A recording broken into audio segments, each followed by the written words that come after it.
Mari kita tundukkan kepala, mari kita berdoa, kita siapkan hati kita untuk kita datang di hadirat Tuhan. Terima kasih Bapa yang baik, terima kasih Tuhan yang telah menebus kami dengan darah-Mu yang kudus. Kami mengucap syukur karena pagi hari ini keberadaan kami boleh ada sebagaimana kami ada, semua karena anugerah Tuhan, semua karena kebaikan Tuhan, semua karena kasih setia Tuhan.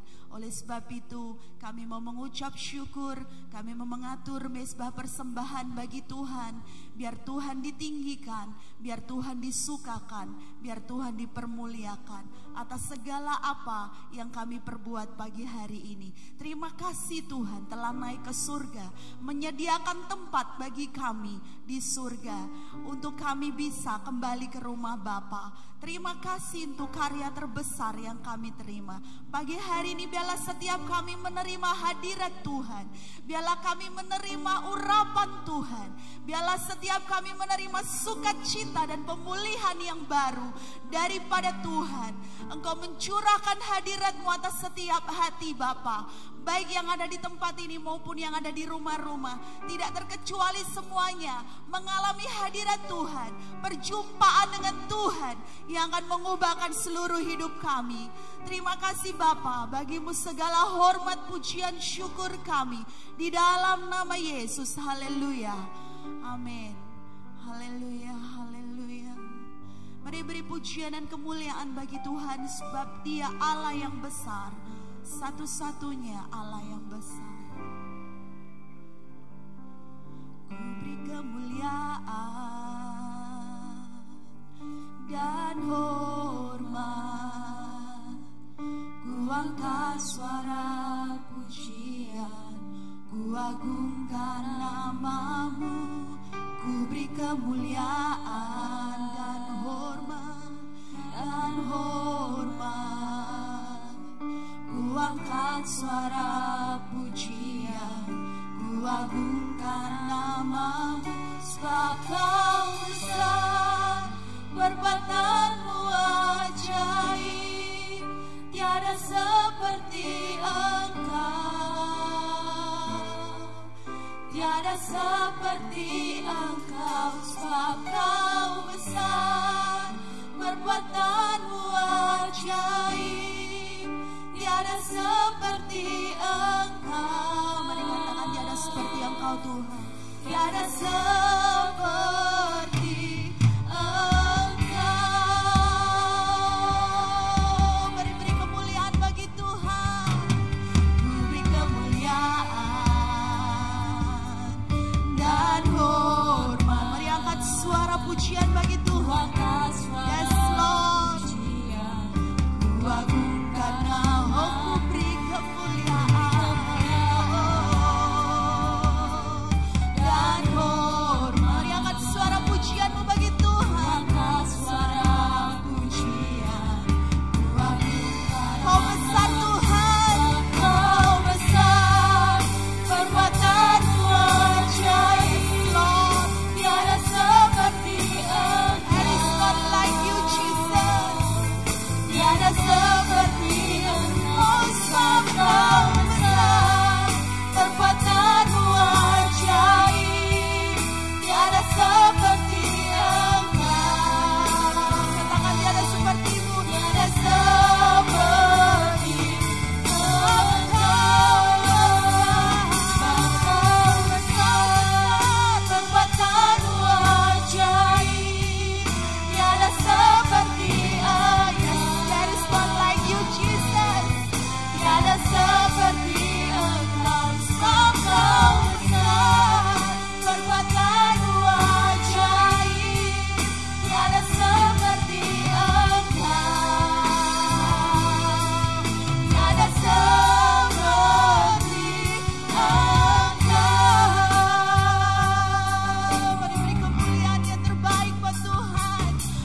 Saya undang kita semua bangkit berdiri.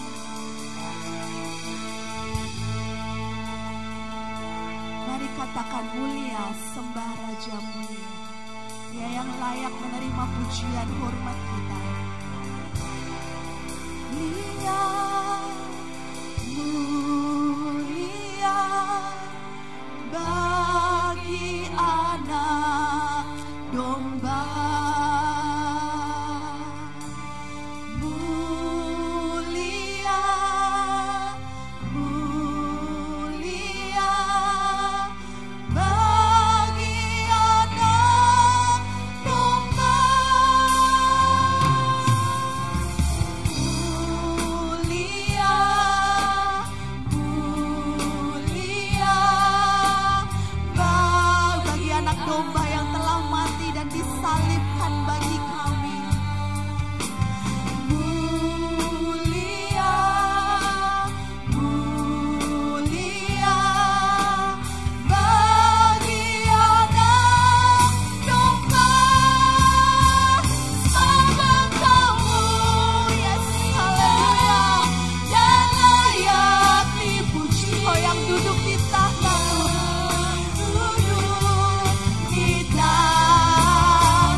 Bersorak-sorai bagi nama Tuhan. Haleluya. Mari semua sama-sama katakan amin. Apa kabar saudara? Walaupun saudara pakai masker, tapi saya bisa tahu saudara tersenyum atau tidak. Haleluya. Tengok kanan kirinya dan katakan, lambaikan tangannya, shalom. Haleluya. Tuhan Yesus naik ke surga menyediakan tempat bagi kita. Amin. Yang percaya angkat tangannya dan beri tepuk tangan bagi Tuhan. Ada kuasa dalam nama Yesus. Mari kita pujikan dengan segenap hati kita. Ada kuasa di dalam nama Yesus. Mari sorak-sorai dengan segenap hati.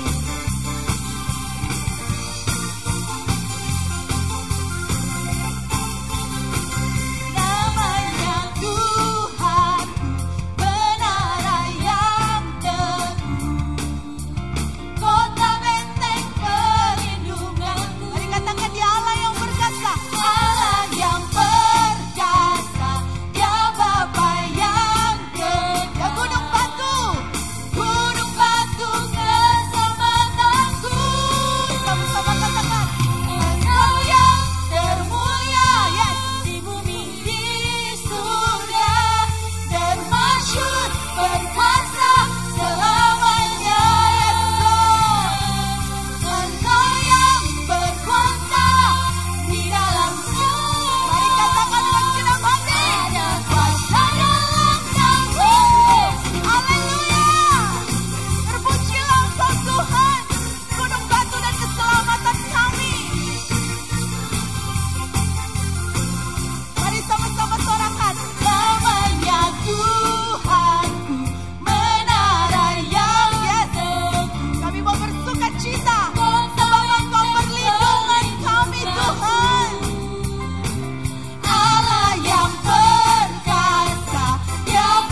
bersinar, surya kebenaran angkat suara.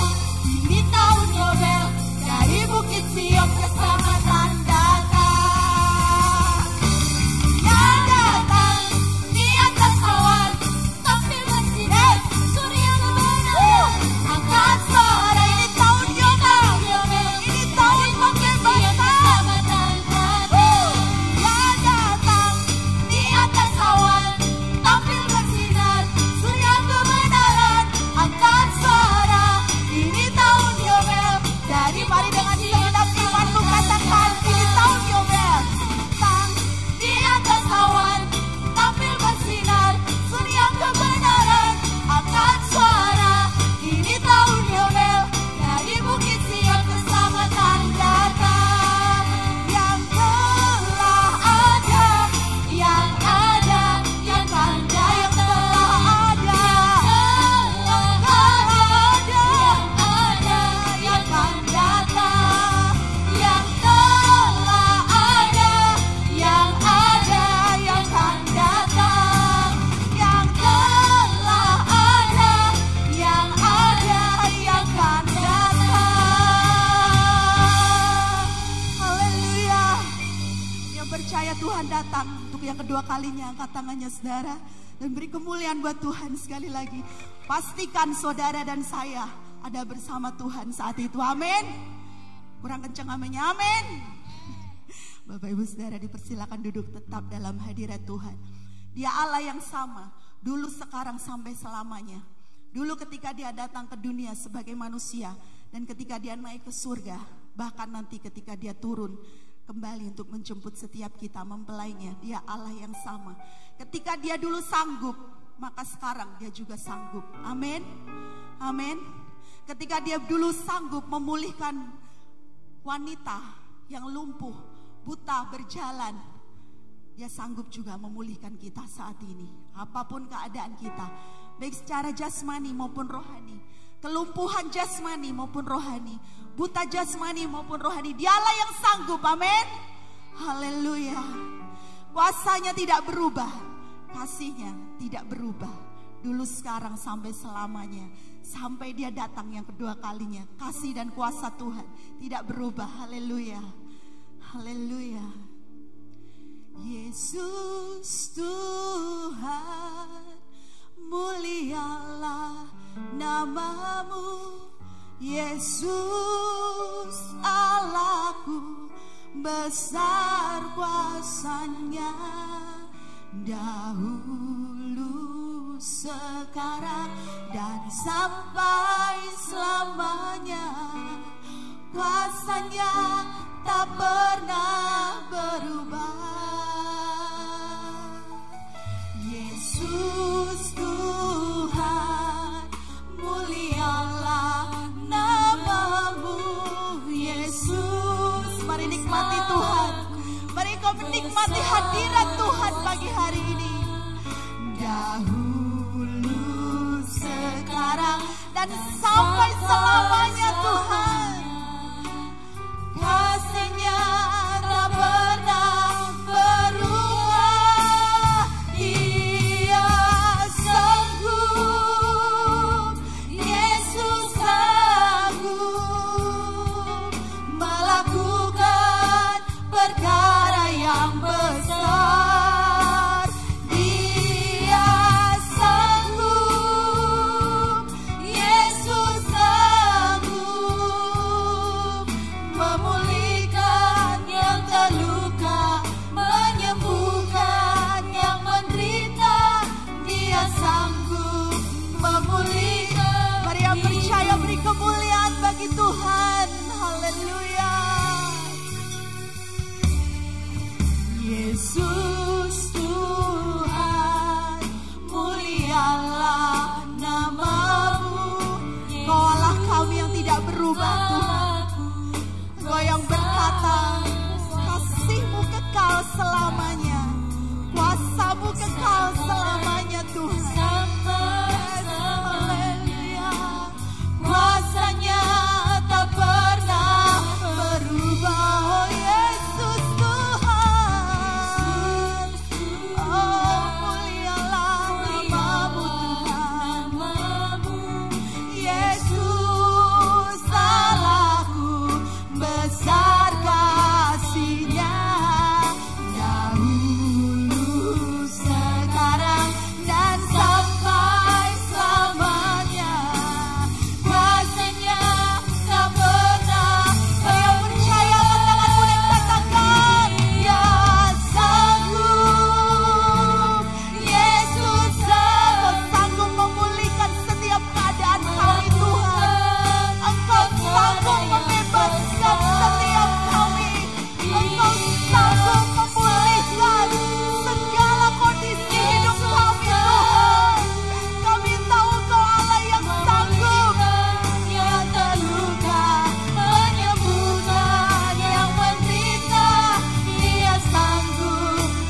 percaya Tuhan, segala keadaan kami Kau sanggup memulihkan.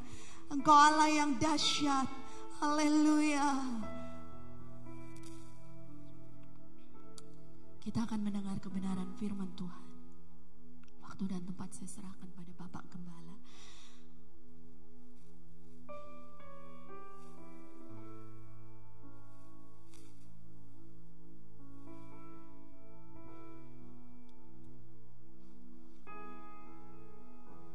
Mari kita berdoa. Tuhan, kami bersyukur jika pagi hari ini kami ada sebagaimana kami.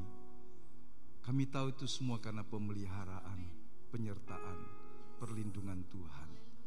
Kasih dan kesetiaan Allah yang tak pernah habis-habisnya membuat kami ada dan dapat mengucap syukur atas karya yang agung dalam hidup kami. Terima kasih banyak Bapa. Biarlah di hari ini kami mengingatkan diri kami betapa besar kasih dan kuasa Tuhan, betapa ajaib perbuatan-perbuatan Tuhan di masa lampau, tetapi juga hari ini dan seterusnya, karena Engkau Allah Tuhan penguasa langit dan bumi yang tidak pernah berubah. Amen. Dulu, sekarang, sampai selamanya. Bahkan ketika langit dan bumi akan berlalu dan semua yang menjadi pegangan manusia akan bergoncang dan berlalu, tetapi kerajaan-Mu, firman-Mu, kebenaran-Mu tidak akan pernah berubah. Dan kami mau tinggal di dalam Engkau, dalam kerajaan yang tidak pernah tergoncangkan itu. Berkati kami semua pagi hari ini, supaya hidup kami memuliakan Tuhan, bibir lidah kami, segenap hidup dan perbuatan kami. Seperti pagi hari ini kami mengagungkan Tuhan. Seberapa kami yang ada di gereja maupun di rumah-rumah, kami ingat bahwa Tuhan yang telah datang ke dalam tubuh manusia, telah menanggung sengsara, mati dan bangkit, dan naik ke sorga, dan kami tahu akan datang kembali. Karenanya biarlah peringatan kenaikan Tuhan ke sorga pada kali ini mendorong kami sekalian untuk makin mengasihi Tuhan dan melakukan kehendak-Mu. Berkati para pemuji, pemusik, multimedia, asyir, kami semua ya Tuhan, baik yang di rumah-rumah, sehingga tidak seorang pun terlewatkan oleh lawatan kasih karunia Tuhan. Demi nama-Mu yang kudus, hamba menyerahkan diri, dan biarlah pengurapan pertolongan Tuhan menjadikan setiap berita dan perkataan firman menjadi hidup dan mengubah, membaharui, memberkati kami. Terpujilah Tuhan Yesus. Haleluya. Yang sepakat kita katakan sama-sama, amin. Puji Tuhan. Silakan duduk Bapak Ibu. Shalom sekali lagi. Shalom Kristus yang melampaui segala akal, kiranya memenuhi kita sekalian dalam perjalanan hari-hari hidup kita di bumi. Juga shalom buat Bapak Ibu semua yang di rumah, kiranya Tuhan memberkati kita sekalian. Seperti kita tahu, hari raya kenaikan Tuhan ke sorga adalah hari raya yang keempat dari hari raya dalam kalender gereja. Kenapa kita memperingatinya? Karena Tuhan ingin kita hidup di dalam perjanjian-perjanjiannya, termasuk juga dalam peristiwa kenaikan Tuhan ke sorga. Di dalamnya ada janji-janji, sebagian sudah digenapi, sedang digenapi, dan masih akan digenapi. Karenanya mengulang lagi peristiwa yang terjadi ribuan tahun yang lalu tidak kehilangan makna. Itu bukan sebuah seremonial agama, tetapi sesuatu fakta yang luar biasa. Karena manusia yang mati secara jasmani dan bisa bangkit, itu satu hal yang luar biasa, selalu mengundang kekaguman dan ketakjuban. Tetapi naik ke sorga setelah mati dan bangkit, itu peristiwa yang dicatat oleh Alkitab secara luar biasa. Kita tahu bahwa Henokh adalah orang yang pertama yang diangkat Tuhan hidup-hidup setelah dia bergaul selama 300 tahun dengan Tuhan. Tidak ada orang mungkin yang menyaksikannya atau mencatatnya. Kita tidak punya catatan yang lengkap tentang kenaikan atau pengangkatan Henokh ke sorga. Tetapi setidaknya dari surat Ibrani kita menemukan karena iman, maka Henokh yang hidupnya karib bergaul dengan Tuhan diangkat Tuhan. Kitab Kejadian sendiri mencatat dia bergaul bersama Tuhan dan kemudian tidak ada lagi karena ia diangkat oleh Tuhan. Jadi kita dapati Henokh, karena kita tidak tahu apa maksud dan tujuan Tuhan. Karena selain Henokh tentu saja juga banyak orang lain yang hidupnya berkenan, seperti Nuh dan mungkin orang-orang yang lain yang kita bisa sebutkan. Tetapi dalam perjanjian lama, Henokh disebut orang yang bergaul karib dengan Tuhan dan kemudian Tuhan mengangkatnya. Yang kedua, kita menemukan Elia, seorang nabi, seorang yang menyatakan kuasa Allah di tengah ketidakpercayaan bangsa Israel yang 10 suku itu. Pelayanannya menggoncangkan selama bertahun-tahun, dan ketika Tuhan menyuruh dia untuk berkonfrontasi dengan kuasa kegelapan, khususnya kepada penyembah-penyembah Baal, dan raja serta permaisurinya telah dikuasai dengan penyembahan seperti ini, satu-satunya cara untuk membelokkan hati mereka adalah konfrontasi kuasa. Dan Elia dipakai Tuhan untuk menunjukkan hanya ada satu Tuhan penguasa langit dan bumi yang menjawab doa dan melakukan dengan cara yang ajaib. Ketika mereka mempersembahkan korban di tengah kemarau yang panjang, mereka sama-sama seperti berkompetisi, bertanding. Para nabi Baal yang ratusan orang, setidaknya lebih dari 450 orang, mereka mengadakan upacara dari pagi sampai petang dan tidak ada jawaban doa. Tidak ada api yang datang, tidak ada sesuatu yang adikodrati yang terjadi. Kemudian Elia seorang diri kembali menyusun batu-batu itu, 12 batu menggambarkan 12 suku, dan kemudian dia berdoa kepada Tuhan. Sesudah dia menyirami tempat itu dengan banyak air. Bayangkan di saat musim kemarau di atas Gunung Karmel, Elia menyiramkan air. Apapun maknanya, satu hal yang kita tahu, air sulit untuk dibakar karena bukan minyak. Tetapi ketika dia berdoa, api turun dari sorga dan membakar semua persembahannya. Hari itu bangsa Israel melihat hanya ada satu Tuhan. Sesudah peristiwa yang besar itu, Elia sebagai seorang manusia mengalami kegentaran, ketakutan karena ancaman Isabel. Dan Tuhan kemudian memimpin dia untuk pergi ke Gunung Horeb.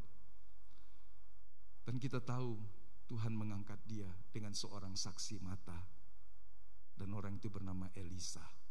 Elisa lah yang kemudian menggantikan pelayanan dari Nabi Elia. Henokh terangkat hidup-hidup, tidak banyak catatan Alkitab kecuali dalam kitab Kejadian dan Ibrani pasal 11. Tetapi kisah terangkatnya Elia disaksikan oleh seorang nabi muda yang kemudian menggantikan pelayanannya. Cukup banyak catatan pelayanan Nabi Elia. Tetapi ketika kita melihat Kristus yang telah mati dan bangkit, tidak sembunyi-sembunyi, tidak dalam ruang tersembunyi, tidak hanya satu saksi saja, tetapi Alkitab berkata selama 40 hari dia menampakkan diri. 1 Korintus 15 ayat 6 berkata, bahkan satu kesempatan sekaligus dia menampakkan diri kepada 500 murid. Penafsir meyakini itu terjadi di Galilea. Kenapa dia perlu menampakkan diri selama 40 hari? Dan satu peristiwa dia menampakkan diri di hadapan 500 orang sekaligus, tidak satu persatu, tidak sekelompok kecil, tidak dalam ruang tersembunyi. Maksudnya ruang tertutup.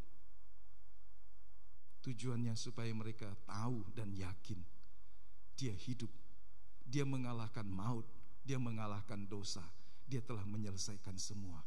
Sehingga ketika Tuhan naik ke sorga, kita mendapati apa yang dijanjikannya dan apa yang diperintahkannya.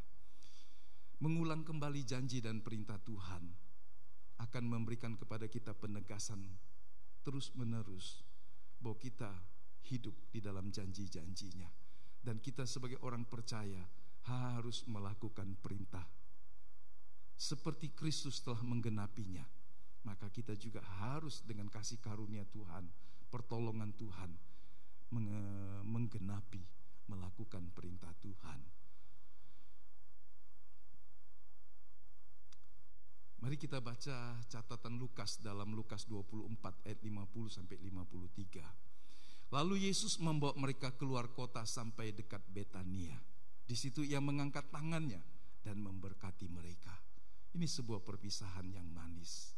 Biasanya perpisahan penuh dengan duka cita, tetapi di sini kita dapati perpisahan yang ditandai dengan seperti seorang ayah yang ingin meletakkan tangannya kepada anak-anaknya, seperti Abraham memberkati anak-anaknya, seperti Yakub memberkati anaknya, seperti setiap orang tua yang terus menumpangkan tangan atas anaknya, seperti seorang suami yang menumpangkan tangannya ke atas istrinya, seperti seorang yang mendoakan dan meminta Tuhan memberkati orang yang didoakan. Seperti itulah yang terjadi ketika Tuhan naik ke sorga. Dia mengangkat tangannya dan memberkati mereka. Dan ketika ia sedang memberkati mereka, ia berpisah dari mereka dan terangkat ke sorga. Para murid yang ada, mereka sujud menyembah kepadanya. Lalu mereka pulang ke Yerusalem dengan sangat bersukacita.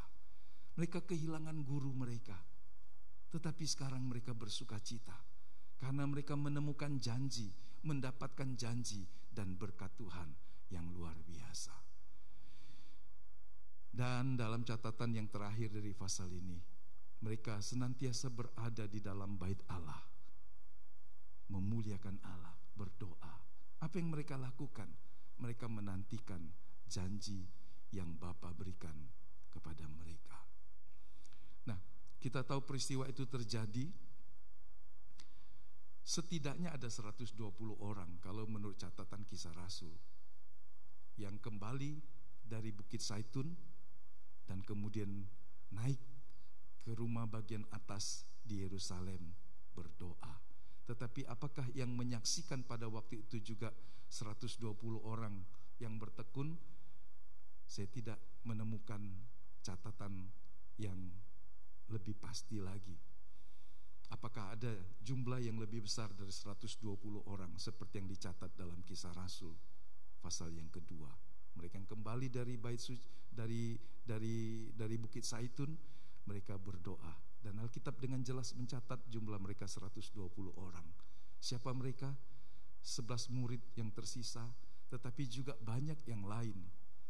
Orang-orang yang mengikuti Tuhan dari sejak awal, dan juga wanita-wanita saleh yang mengiring Tuhan dari sejak provinsi Galilea yang di utara dan menyaksikan peristiwa penyaliban itu.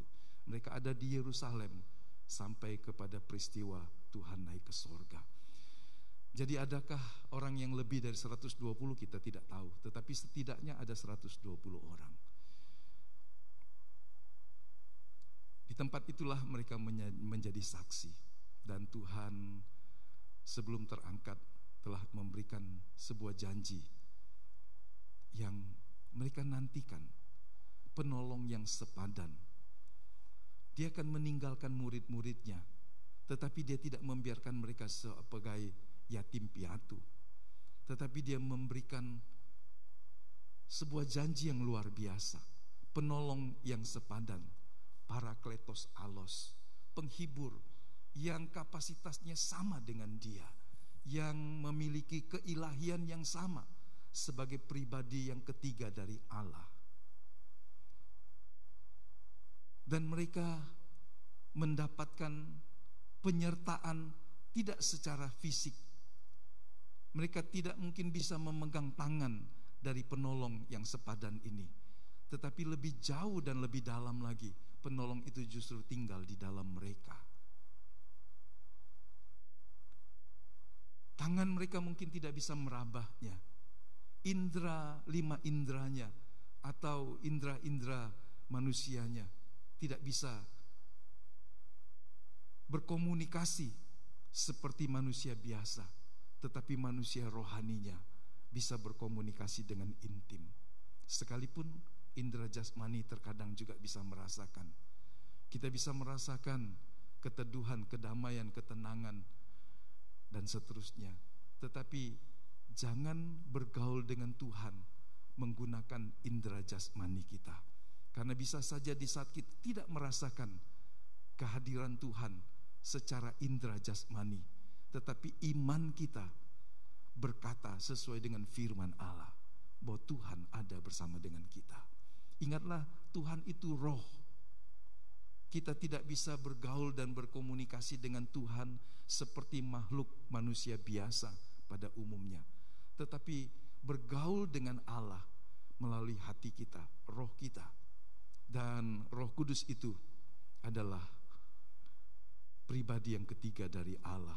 Dan Tuhan janjikan dalam Lukas 24 ayat 49, aku akan mengirim kepadamu apa yang dijanjikan Bapakku. Tetapi kamu harus tinggal di dalam kota ini, di Yerusalem, sampai kamu diperlengkapi dengan kekuasaan dari tempat yang tinggi. Kenapa diperlukan penyertaan dengan kuasa dari tempat yang maha tinggi? Karena merekalah yang sekarang harus melakukan tugas yang pernah dilakukan oleh Tuhan mereka. Merekalah yang menjadi penggantinya, sehingga mereka perlu diperlengkapi dengan kuasa dari tempat yang maha tinggi. Bukan surat tugas dengan semua kelengkapannya, tetapi ini lebih dari surat tugas dalam sebuah organisasi dari seorang atasan manusia. Inilah meterai penyertaan dan penugasan dari kerajaan sorga. Kuasa dari tempat yang maha tinggi menyertai mereka. Sekilas kemarin kita belajar tentang karunia Roh Kudus. Untuk apa? Untuk kepentingan bersama. Dan yang paling penting, harus meninggikan nama Tuhan, bukan nama dari orang yang melakukan atau mendemonstrasikan kuasa itu, tetapi harus bermuara kepada nama Tuhan yang dipermuliakan. Nah, dalam Kisah Rasul pasal 1 ayat 8, setelah dialog mereka bertanya, apakah Tuhan akan memulihkan kerajaan? Karena sebagai orang yang menerima janji pemulihan kerajaan, sebagai keturunan Daud, mereka merindukan masa-masa kemasyuran seperti di masa lampau. Ini menjadi sebuah kerinduan, bagian yang membuat mereka bertahan hidup dalam semua penderitaannya, menantikan penggenapan janji sebagai bangsa mereka akan menjadi pulih dan kuat seperti di masa lampau. Dan Tuhan tidak menolaknya. Tuhan cuma berkata, kamu tidak perlu tahu kapan waktunya, tetapi kamu jadi lebih baik daripada kamu mengharapkan hal-hal yang jauh yang belum terjadi. Lebih baik kamu mendengar ini, karena inilah tugasmu. Jadi daripada kita bermimpi jauh-jauh, wah, ada orang berkata kita menanti rapture, pengangkatan, kita menanti sesuatu yang masih akan datang. Lebih baik Tuhan berkata begini, lebih baik kau mengerti tugasmu sekarang dan lakukan itu. Betul? Kadang-kadang ada orang yang memandang atau mengharapkan sangat jauh, tapi dia tidak melakukan hari ini. Iman seperti ini harus ditaruh dalam proporsinya, sehingga kita tidak memandang sesuatu yang jauh saja. Nanti kalau aku sudah dewasa, nanti kalau aku sudah tua, nanti kalau aku sudah pensiun. Boleh saja, tapi lebih dari memikirkan hal yang sangat jauh, Anda harus berkata, hari ini saya hidup, apa yang harus saya buat, apa yang harus saya lakukan. Jangan tunggu dewasa, jangan tunggu tua, jangan tunggu pensiun, karena mungkin Anda tidak punya kesempatan itu. Dan kalau itu datang, belum tentu Anda bisa melakukannya lagi. Tapi sekarang, hari ini, jika Allah menaruh sesuatu dalam hatimu, lakukan. Yang paham katakan amin, Bapak Ibu. Kadang-kadang kita berkata, kalau nanti keadaanku lebih longgar, kalau pandemi berlalu, bahkan ada orang berkata, kalau corona berlalu. Seandainya virus itu tetap ada dan kita telah beradaptasi menjadi kuat, tidak persoalan. Karena virus yang sebelum ini pun sudah ada, betul? Anda bisa menyebutkan semua virus yang ada sampai hari ini, tapi manusia masih bisa hidup dan bertahan mengatasi itu semua. Jangan hanya berkata kalau corona berlalu baru saya melayani Tuhan, kalau nanti ini berlalu baru saya setia.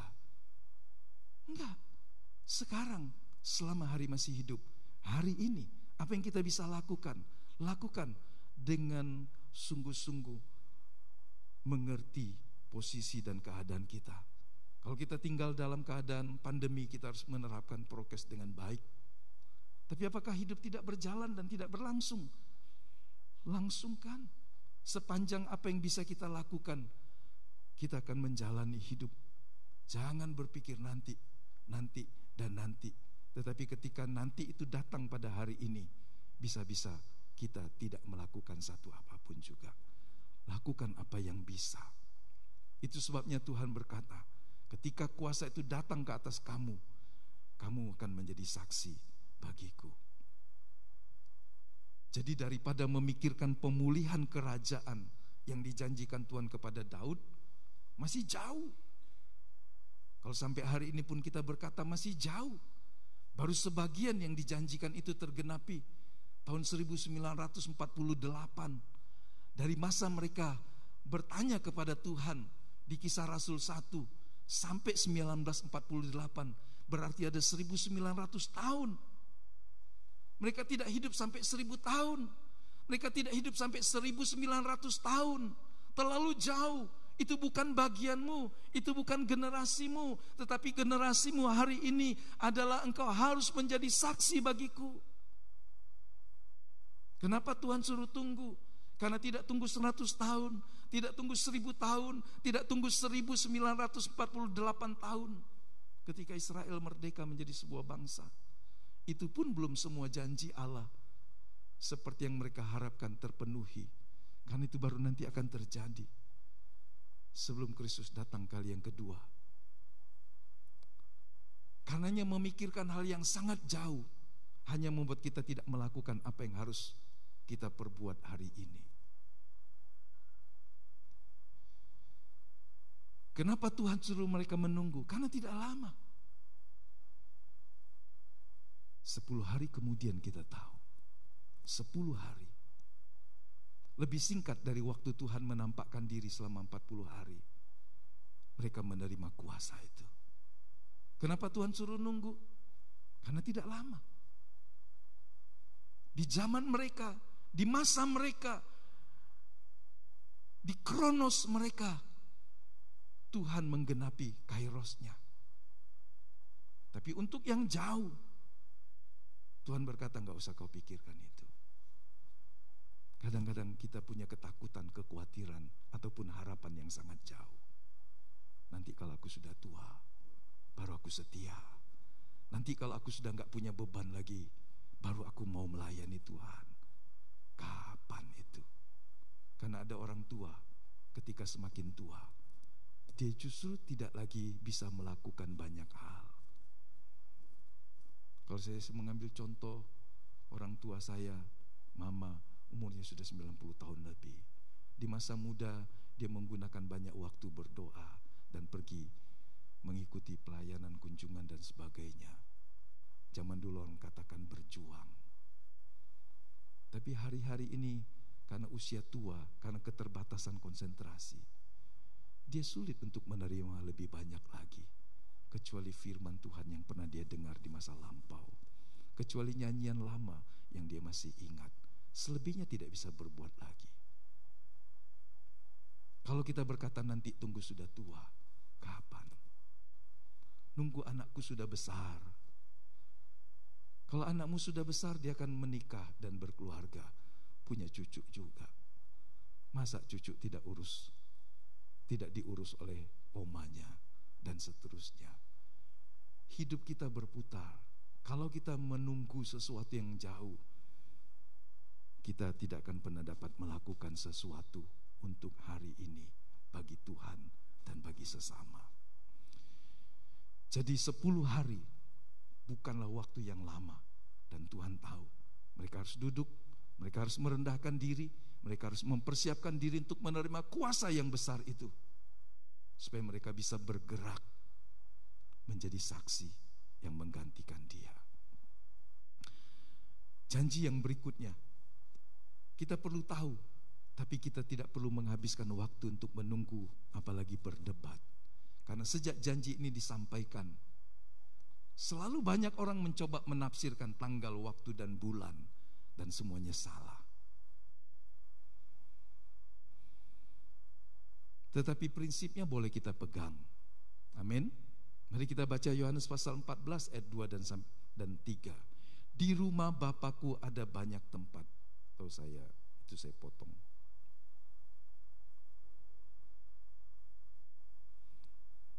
Di rumah Bapakku banyak tempat tinggal. Jika tidak demikian, tentu aku mengatakannya kepadamu, sebab aku pergi ke situ untuk menyediakan tempat bagimu.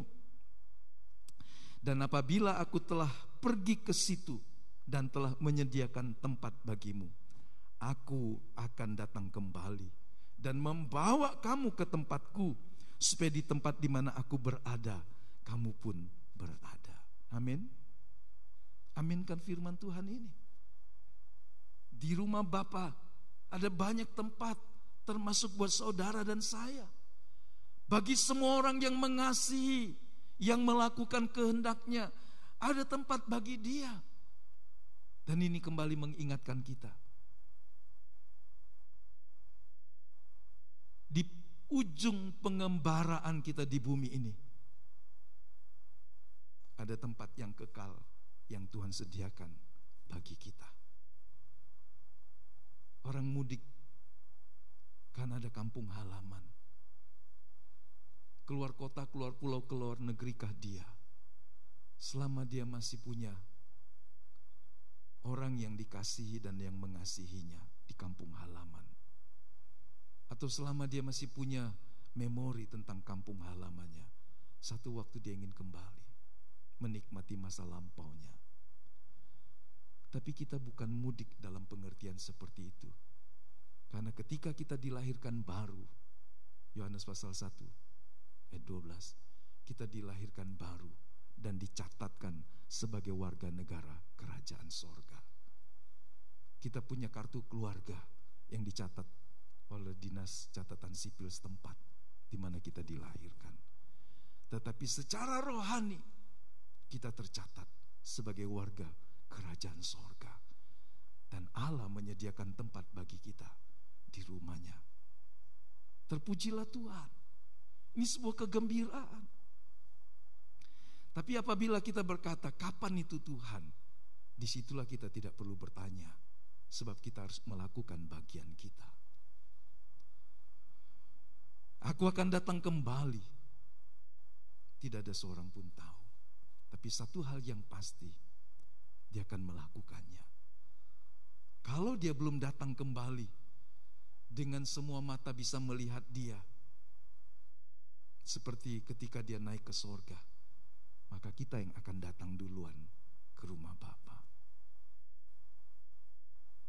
Karena dari sejak janji ini disampaikan, Tuhan belum datang.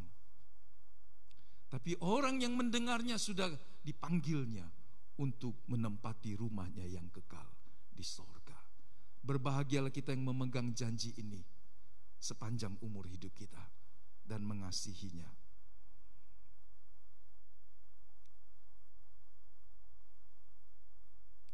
Inilah yang dikatakan oleh dua orang malaikat. Hai orang-orang Galilea, Kisah Rasul 1 ayat 11, mengapakah kamu berdiri melihat ke langit? Yesus ini yang terangkat ke sorga meninggalkan kamu akan datang kembali dengan cara yang sama seperti kamu melihat dia naik ke sorga. Jadi kalimat kenaikan Tuhan itu harus ditutup dengan keterangan yang pasti, kenaikan Tuhan ke sorga. Karena ada orang naik gak tahu kemana, ya kan? Kalau hanya naik ke atas gunung yang tinggi, Tuhan tidak naik ke satu tempat kecuali sorga. Malaikat menjelaskannya. Yesus ini yang terangkat ke sorga meninggalkan kamu akan datang kembali dengan cara yang sama. Kalau engkau melihat dia bisa naik dengan secara fisik, mata jasmanimu melihat, maka orang yang melihat pada waktu dia datang kembali pada bagian yang kedua, kali yang kedua pada bagian yang kedua. Karena kedatangan Tuhan kali yang kedua terbagi dua.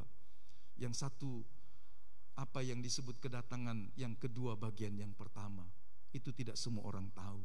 Itulah yang Tuhan katakan ada dua orang bekerja menggiling di batu kilangan, yang satu terangkat dan yang satu tidak. Ada 2 orang di tempat tidur, yang satu terangkat, yang satu tidak. Siapa yang tidur di tempat tidur yang satu? Kita mengasumsikannya sebagai suami istri, ya kan? Yang satu terangkat, satu tidak. Ada 2 orang bekerja di ladang, yang satu terangkat dan satu tidak. Peristiwa itu terjadi seketika. 1 Korintus 15 berkata dalam sekejap mata, digunakan kata atomos, dalam satuan waktu yang sangat kecil, sekejap mata. Jika peristiwa itu terjadi hari ini, maka dalam sekejap mata kita akan hilang. Tidak ada yang tahu. Orang yang di rumah cuma tahu kenapa enggak pulang. Tadi pergi ke gereja dan enggak pulang. Mobilnya tinggal semua, sepeda motornya tinggal semua, dompetnya mungkin ketinggalan semua, surat utang, surat semua yang lain juga ketinggalan. Waktu kita pergi ke sana, kita enggak membutuhkan itu. Betul? Kalau kita terlalu repot dengan hal-hal yang seperti itu, sehingga kita kehilangan hubungan dengan Tuhan, sedangkan waktu kita naik ke sorga, pada kali yang kedua bagian yang pertama, kita tidak membutuhkan itu. Orang mengilustrasikannya, kacamata pun tinggal, pakaian pun tinggal, semuanya tinggal, hanya orangnya yang naik. Dan dalam tubuh jasmani, dia digantikan dengan tubuh kemuliaan. Itu kedatangan Tuhan kali yang kedua pada bagian yang pertama. Tidak ada yang melihatnya. Itu terjadi di awan yang permai. Tapi orang lain tidak melihatnya, kecuali orang yang bersangkutan.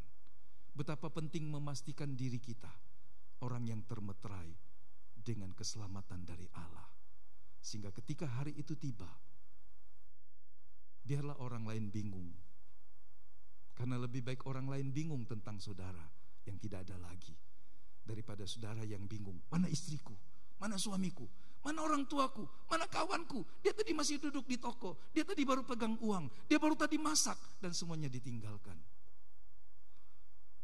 Kalau itu terjadi, biarkan orang bingung. Kalau saudara yang terangkat, daripada saudara yang bingung. Kalau saudara yang bingung berarti apa? Ayo kita lihat dulu yang di rumah yuk. Kalau yang di rumah terangkat semua kita nggak bisa lihat. Saya lihat dulu yang di rumah sudah terangkat belum? Belum ya? Yang di rumah sudah terangkat belum? Belum, masih ada semua, kecuali yang videonya nggak buka. Kita lihat dulu, jangan-jangan videonya dibuka dan orangnya sudah nggak ada lagi. Oh, masih ada komplit ya. Kalau nanti terangkat semua biarlah bersama-sama, betul? Jangan nanti yang di gereja nggak pulang, yang di rumah nunggu. Ya, biarlah orang lain bingung, tetapi orang yang terangkat pada hari kedatangannya yang kedua bagian yang pertama tidak terlihat oleh siapapun. Tapi ketika dia datang kali yang kedua pada bagian yang kedua, apa yang dikatakan oleh Kisah Rasul 1 ayat 11 berlaku. Semua orang melihatnya. Mari kita tambahkan dengan satu ayat Wahyu pasal yang pertama, ayat yang ke-7. Wahyu pasal 1 ayat yang ke-7, lihatlah, ia datang dengan awan-awan. Sama enggak? Jadi biar enggak usah dihapus. Ia datang dengan awan-awan, dan setiap mata akan melihat dia, juga mereka yang telah menikam dia, dan semua bangsa di bumi akan meratapi dia. Ya, amin. Orang yang menikam Tuhan sudah mati pasti pada waktu itu. Kalau itu dimaksudkan tombak dari tentara Romawi. Tetapi tidak sedikit orang setelah itu terus menikam Tuhan, mencoba membunuh, mematikan kekristenan, mencoba membunuh dan mematikan iman orang percaya, mencoba membunuh dan mematikan pekerjaan pemberitaan Injil kepada seluruh suku, bahasa, kaum dan bangsa. Itu sama dengan menikam orang. Dan itu juga sama jika diartikan sebagai orang-orang yang menyusahkan sesamanya. Karena Tuhan ada di dalam kehidupan sesamanya. Ketika orang-orang lemah dalam Matius pasal 25 dipersonifikasikan Tuhan sebagai dirinya. waktu aku lapar, waktu aku haus, waktu aku kedinginan, kamu tidak melakukan sesuatu yang baik. Sebaliknya, ketika dia berkata kepada orang yang di sekelompoknya yang lain, dia berkata, waktu aku lapar kamu memberi aku makan, waktu aku haus, waktu aku kedinginan, waktu aku sakit, waktu aku di penjara, kamu melakukan semua yang baik itu. Dan mereka berkata, kapan kami melihatnya? Tuhan berkata, apapun yang kamu perbuat kepada sesamamu, kamu melakukannya kepadaku. Jadi menikam Tuhan menggambarkan beberapa pengertian. Ada orang-orang yang terus menyusahkan sesamanya, dan dia pikir ini orang yang ada di bawah kuasanya, orang yang ada di bawah kendalinya. Bisa jadi orang tua kepada anaknya, bisa jadi seorang pemimpin kepada bawahannya, bisa jadi seorang kepada orang yang lain yang berhutang kepadanya, sehingga dia mengendalikan dan mengontrol hidupnya dan menyusahkannya. Orang-orang yang sepertinya menikam sesamanya, tetapi sesungguhnya dia menikam Tuhan. Dan orang-orang ini meratapi. Kenapa meratap? Karena sekarang ini yang mereka susahkan ternyata adalah raja di atas segala raja, hakim dari segala, yang memutuskan segalanya. Jadi jika Tuhan tidak membela perkaramu dan hidupmu dan orang-orang Kristen yang lain, kita tahu di Poso baru beberapa hari yang lalu ada orang yang tanpa dosa, tanpa salah dipenggal oleh jaringan teroris Santoso. Kenapa sepertinya Tuhan tidak melakukan hal-hal seperti pembelaan dan seterusnya? Kecuali negara lah yang kita harap turun tangan dan hadir. Jika tidak ada keadilan dalam hidupmu dan kau merasa seperti itu, bukan berarti Allah meninggalkan engkau. Karena dia sendiri pun diperlakukan tidak adil. Dan dia ingin menyelamatkan kita.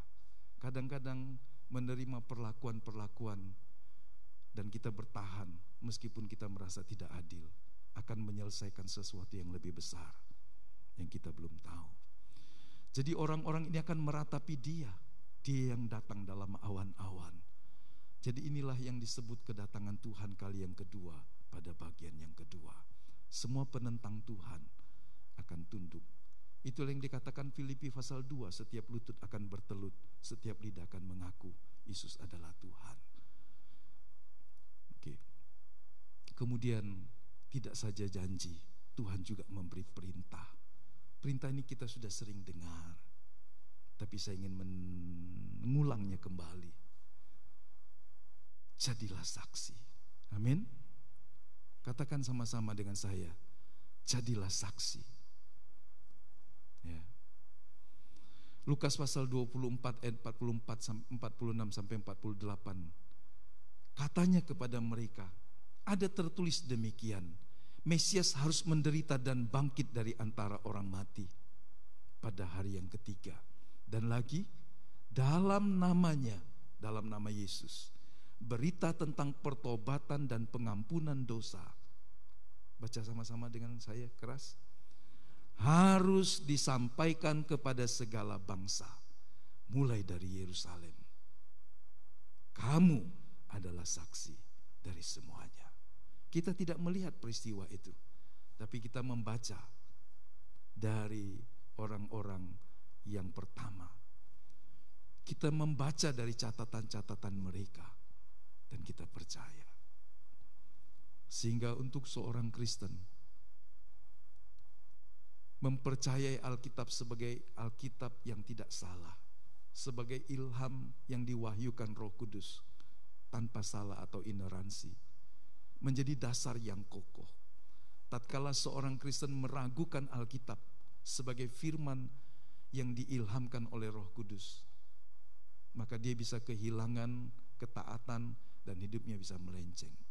Yakinlah, dan Anda gak perlu mempertanyakan dan meragukan Alkitab sebagai firman Allah yang meskipun ditulis oleh orang-orang yang begitu banyak, tetapi Roh Kuduslah sebagai penulis yang utama memakai hikmat, latar belakang kemampuan mereka, sehingga kita mendapatkan kumpulan firman yang kalau kita lakukan, kita sungguh-sungguh menggenapi tujuan Tuhan. Dan Tuhan berkata kepada muridnya, kamulah saksi dari semuanya ini. Tapi sekarang kita juga bisa, kalau kita mengalami Kristus, mengalami keselamatannya, dilahirkan baru, dan kita yakin bahwa kita memiliki apa yang dijanjikan Allah, maka kita juga bisa berkata, aku juga bisa menjadi saksi bagi Tuhan. Apa yang kita katakan bukan saksi karena kita melihat peristiwa di Yerusalem, tapi saksi karena Dia telah mengubah hidup saya. Saksi karena Dia telah menyelamatkan hidup saya. Dia mengampuni dan memulihkan hidup saya. Dia memulihkan orang tua saya, Dia memulihkan saudara saya, dan seterusnya. Kita bisa menjadi saksi dari apa yang kita alami, dari apa yang kita lihat, dari apa yang kita dengar. Jangan jadi saksi palsu, katanya dan katanya. Tapi alamilah Kristus, dan kita akan berkata, Kristus itu nyata, kasih, pengampunan, dan semuanya telah saya alami. Kalaupun bukan semua yang dijanjikan Alkitab kita belum alami, tidak perlu kita ragu. Kita tetap bisa berkata, tak seorang pun di sini yang tidak pernah merasakan kebaikan-kebaikan Tuhan. Dia berkata, pergilah dan beritakanlah. Jadi inilah yang menjadikan gereja hidup sampai hari ini. Karena gereja telah melakukannya ribuan tahun yang lalu. Jemaat ini akan punah. Kumpulan ini akan habis kalau kita semua tidak melakukan tugas ini. Oh, itu tanggung jawab pendeta saja. Tidak. Setiap orang punya tanggung jawab dalam porsi dan kapasitasnya. Mari kita baca Matius 28 ayat 19-20. Karena itu pergilah, jadikanlah semua bangsa muridku, dan baptislah mereka dalam nama Bapa dan Anak dan Roh Kudus, dan ajarlah mereka melakukan segala sesuatu yang telah kuperintahkan kepadamu, dan ketahuilah aku menyertai kamu senantiasa sampai kepada akhir zaman. Dan dia berkata dalam Kisah Rasul saat tadi, kamu akan menerima kuasa kalau Roh Kudus turun ke atas kamu, dan kamu akan menjadi saksi bagiku di Yerusalem, di seluruh Yudea, Samaria, dan sampai ke ujung bumi. Mari kita melihatnya. Ketika seorang menerima Roh Kudus, kita menerima kuasanya. Ingat, kalau kita kemarin bicara tentang karunia Roh Kudus, salah satunya yang paling sering kita tidak sadari adalah ketika kita berkata-kata hikmat, ketika kita berhadapan dengan keadaan atau orang yang sulit, dan tiba-tiba kita bisa menjawab. Itu bukan sekedar ilham, tapi itu Alkitab berkata Roh Kudus memberikan kepadamu kata-kata hikmat. Kadang-kadang kita mengatakan sesuatu yang tidak terlihat, itu marifat Allah. Dan karunia itu beroperasi dalam hidup kita, seringkali karena kita tidak menyadari. Tapi akui bahwa kita yang memiliki Roh Kudus yang diam di dalam kita, Dia memberikan kita supaya kita bisa memuliakan nama Tuhan, supaya kita bisa menjadi berkat bagi orang lain. Jadi kalau orang berbahasa roh, kalau orang mendemonstrasikan karunia-karunia Roh Kudus, bukan untuk sombong-sombongan dan gagah-gagahan, dan berkata saya ini lebih rohani dari saudara, saya ngomong bahasa roh setiap pagi sampai malam tidur. Terus kalau gak ada manfaatnya buat orang di sebelahnya, untuk apa? Itu sesuatu yang dalam ruang private-nya. Ketika Anda berdoa dalam bahasa roh, Anda membangun rohmu sendiri, Anda kuat. Tapi Anda gak bisa nasihati orang dengan bahasa roh. Betul? Orang tidak bisa mengaminkan pujianmu kalau Anda bermazmur dalam bahasa roh. Paling orang lihat kiri kan, ya kan?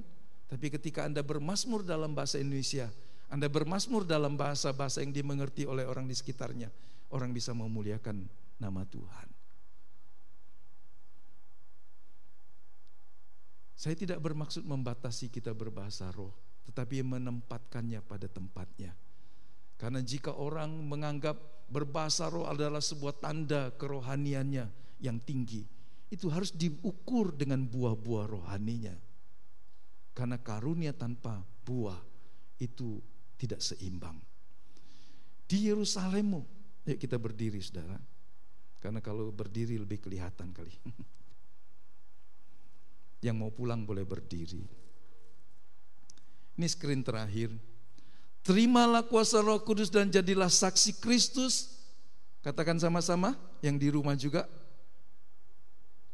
Di Yerusalemmu, di Yudeamu, di Samariamu. Yang mengerti katakan amin saudara. Jadilah saksi bagi Kristus, bagi ketigamu, bagi keluargamu, bagi kawanmu, dan bagi kenalanmu. Yang mau melakukannya sesuai dengan kapasitas dan karunia yang Tuhan percayakan. Mari kita berdoa. Kita berkata, Tuhan, meskipun kami tidak melihat peristiwa Engkau naik ke sorga di Bukit Zaitun, tetapi kami percaya apa yang kami telah terima, baik melalui kitab suci maupun apa yang kami alami dalam hidup. Ketika Engkau mengampuni kami, ketika Engkau memulihkan kami, ketika Engkau menggantikan beban kami dengan beban yang daripadamu, ketika Engkau menolong kami mengerti karena Engkau sedang bekerja dalam hidup kami. Dan kami mau menyerahkan hidup kami sepenuhnya kepada Tuhan. Kami semua yang mengerti kebenaran-Mu pagi hari ini, menyerahkan diri kami. Kami mau menjadi saksi bagi-Mu ya Tuhan. Dengan tutur kata kami, perbuatan kami, dengan segenap hidup kami. Di pekerjaan, Engkau mengutus kami. Di kehidupan perkuliahan, sekolah, di kerja sehari-hari, di rumah tangga, di tengah masyarakat, kami menyadari kami diutus Tuhan untuk menjadi saksi bagi-Mu. Hidup sebagai anak-anak terang, supaya melalui kehidupan yang dituntun dan diberkati Roh Kudus, kami bisa menolong orang lain untuk mengenal Tuhan. Seberapa kami yang mengerti kebenaran-Mu pagi ini, kami menyerahkan diri kami. Tuhan, Engkau yang telah naik ke sorga telah mengutus Roh-Mu yang kudus. Dan Roh Kudus telah diam di dalam kami sebagai meterai jaminan Allah, sampai kami memiliki seluruh penebusan yang menjadikan kami milik kepunyaan-Mu. Biar kami taat kepada Tuhan lewat Roh-Mu yang kudus, yang mengajari kami dari dalam hati kami, yang memberikan tuntunan dalam pikiran kami, yang mengarahkan langkah-langkah kehidupan kami. Bahkan keputusan-keputusan yang kami pilih, yang kami buat, biarlah Roh Kudus menolong kami. Ini doa kami di hadapan-Mu ya Bapa. Menyerahkan seluruh jemaat Tuhan yang ada di gereja maupun yang di rumah-rumah, dimanapun jemaat-Mu sedang berada. Penyertaan-Mu sempurna, memampukan kami untuk hidup melakukan kehendak-Mu. Tuhan tolong kami, supaya perintah-Mu kami boleh lakukan sesuai dengan kasih karunia yang Tuhan percayakan kepada kami. Saudara, serahkan dirimu kepada Tuhan. Katakan dengan bahasamu engkau mau menjadi saksi baginya, bagi keluargamu, bagi kawanmu, bagi kenalanmu, dengan cara hidup sebagai anak-anak terang. Bapa, inilah kami sekalian. Engkau melihat pagi hari ini, dimanapun kami saat ini, teguhkan niat hati kami, berkati kerinduan kami untuk menjadi saksi bagi-Mu ya Tuhan, di keluarga, kawan dan kenalan kami, di tengah masyarakat. Tuhan, pakailah kami, berkati kami supaya kami menjadi berkat bagi orang lain. Ini doa kami, ini syukur kami, sambil menantikan hari yang termulia, ketika kami diubahkan dengan tubuh kemuliaan yang serupa dengan Engkau, ketika kami boleh tinggal di rumah Bapa yang kekal, ketika kami boleh bersama dengan Engkau selamanya. Terima kasih banyak Bapa. Terima kasih. Teguhkan dan kuatkan mereka yang lemah, sembuhkan yang sakit, tahirkan yang berdosa, supaya melalui pelayanan dan kehidupan kami, kasih dan kuasa Tuhan boleh dinyatakan. Berkatilah semua yang mengambil bagian dalam ibadah pagi ini, para pemuji, pemusik, multimedia, asyir, kami semua ya Tuhan. Tuhan memberkati persembahan-persembahan pujian kami, syukur kami naikkan kepada Tuhan yang layak menerimanya. Di dalam nama Yesus yang telah naik ke sorga dan akan datang kembali, kami alaskan doa dan permohonan kami. Haleluya, haleluya. Kekasih-kekasih Tuhan, terimalah berkat yang sempurna dari Allah Bapa, kasih karunia dari Tuhan Yesus Kristus, dan kuasa penyertaan Roh Kudus yang tinggal di dalam kita sekarang ini sampai Tuhan datang kali yang kedua. Haleluya, haleluya, amin.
Amin.